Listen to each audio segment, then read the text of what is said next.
नमस्कार। आज के इस एक्सप्लेनर में हम एक ऐसी कहानी पर चर्चा करेंगे जो सच में रोंगटे खड़े कर देती है। पीछे चल रहे इस शानदार और बिल्कुल रियलिस्टिक एनिमेटेड विजुअल को देखिए। ये कोई आम इमारत नहीं है, ये है 5वीं सदी का नालंदा विश्वविद्यालय, अपने पूरे गौरव के साथ भारत का सबसे महान और प्राचीन विश्वविद्यालय। एक ऐसा शहर जो पूरी तरह से ज्ञान और शिक्षा को समर्पित था। चलिए इस बेहतरीन सफर की शुरुआत करते हैं। तो इस विषय की गहराई में चलते हैं। स्क्रीन पर लिखी इस लाइन को ध्यान से पढ़िए। एक ऐसा विश्वविद्यालय जो इतना विशाल था कि उसका पुस्तकालय महीनों तक जलता रहा। सच में ये फैक्ट थोड़ा विचलित करने वाला है। एक ऐसी जगह जहां पूरी दुनिया से छात्र पढ़ने आते थे, उसे एक दिन आग के हवाले कर दिया गया।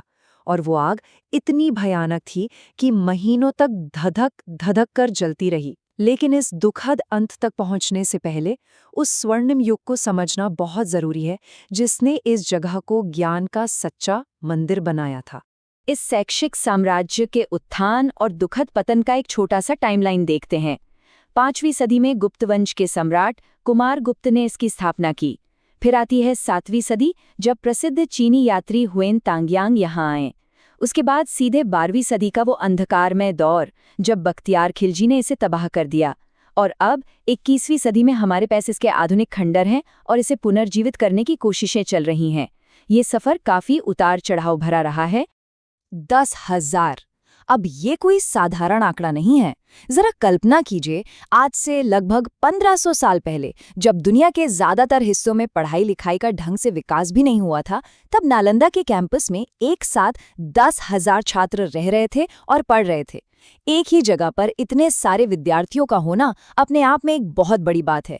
यहाँ के बड़े बड़े लेक्चर हॉल हमेशा ज्ञान की चर्चाओं से गूंजते रहते थे। और हाँ, इन 10,000 छात्रों को पढ़ाने के लिए फैकल्टी भी उतनी ही विशाल थी, पूरे 2,000 शिक्षक। अब यहाँ मैथ्स लगाइए, हर 5 छात्रों पर एक शिक्षक। आज की सबसे टॉप यूनिवर्सिटीज में भी आसानी से ऐसी सुविधा नहीं मिलती। 1500 साल पहले 1:5 का स्टूडेंट टीचर रेशियो होना सच में एक अकल्पनीय उपलब्धि थी। इसका सीधा सा मतलब था कि हर एक छात्र पर पूरा और व्यक्तिगत ध्यान दिया जाता था। लेकिन एक बात साफ कर दे, यहाँ एडमिशन मिलना कोई बच्चों का खेल नहीं था। सिर्फ 10% एक्सेप्टेंस रेट, यानी हर 100 में से केवल 10 छात्र ही सिलेक्ट होते थे। और पता है सबसे मजेदार बात क्या है? एंट्रेंस एग्जाम यूनिवर्सिटी के मेन गेट पर ही होता था। वहां बैठे विद्वान छात्रों से इतने मुश्किल और लॉजिकल सवाल पूछते थे कि अगर कोई जवाब न दे पाए तो उसे सीधे वहीं से वापस भेज दिया जाता था। यहाँ एंट्री मिलना अपने आप में एक बहुत बड़ी और सम्मान की बात थी। और ये स्लाइड बहुत ही शानदार तरीके से दिखाती है कि नालंदा एक सच्चा ग्लोबल हब था। यहाँ सिर्फ किसी एक धर्म की पढ़ाई नहीं होती थी। मैथ, एस्ट्रोनॉमी, मेडिसिन, लॉजिक और फिलॉसफी जैसे एडवांस्ड सब्जेक्ट्स पढ़ाए जाते थे। चीन, कोरिया, जापान और तिब्बत से लोग लंबा सफर तय करके यहाँ आते थे। और सुनिए, सबसे हैरान करने वाली बात तो ये है कि इतने स्ट्रिक्ट डिसिप्लिन वाले माहौल में ये टॉप लेवल की एजुकेशन बिल्कुल मुफ्त थी। रहना, खाना, पढ़ाई, सब कुछ यूनिवर्सिटी की तरफ से। इस कोट को पढ़कर सच में गर्व महसूस होता है। 7वीं सदी में चीन से आए हुएनसांग ने लिखा था, नालंदा के शिक्षक दुनिया के सबसे विद्वान लोगों में से हैं और इसके छात्रों का पूरे विश्व में सम्मान किया जाता है। हुएनसांग ने खुद यहाँ कई साल बिताए और इन बेजोड़ शिक्षकों की बुद्धिमत्ता का बहुत गहराई से डॉक्यूमेंटेशन किया था। ये केवल किस्से नहीं है, ये लिखित इतिहास है। खैर, नालंदा की जो सबसे बड़ी पहचान थी वो था इसका विशाल पुस्तकालय, जिसे धर्मगंज कहते थे। जरा इसका चित्र अपने दिमाग में बनाइए। 3 विशाल बिल्डिंग्स, जिनमें से एक तो पूरी 9 मंजिल ऊंची थी और इनके अंदर रखी थीं लाखों किताबें और पांडुलिपियां। उस जमाने में जब पेपर का मास प्रोडक्शन या कोई प्रिंटिंग प्रेस नहीं हुआ करता था, तब हाथों से लिखी गई इतनी बड़ी लाइब्रेरी का होना किसी चमत्कार से कम नहीं था। Section 10, the turning point. Subtitle है, बख्तियार खिलजी, एक रहस्यमयी बीमारी और एक वैद्य। चलिए कहानी में आगे बढ़ते हैं। अब इस स्लाइड में जो हम देखने वाले हैं वो बेहद दिलचस्प है। 12वीं सदी के अंत में तुर्क सेनापति बख्तियार खिलजी यहाँ आया और बहुत बुरी तरह बीमार पड़ गया। जब उसके सारे हकीमों ने हार मान ली तो नालंदा के एक वैद्य को बुलाया गया। लेकिन खिलजी की शर्त थी कि वो कोई दवाई नहीं खाएगा। तो वैद्य ने क्या किया?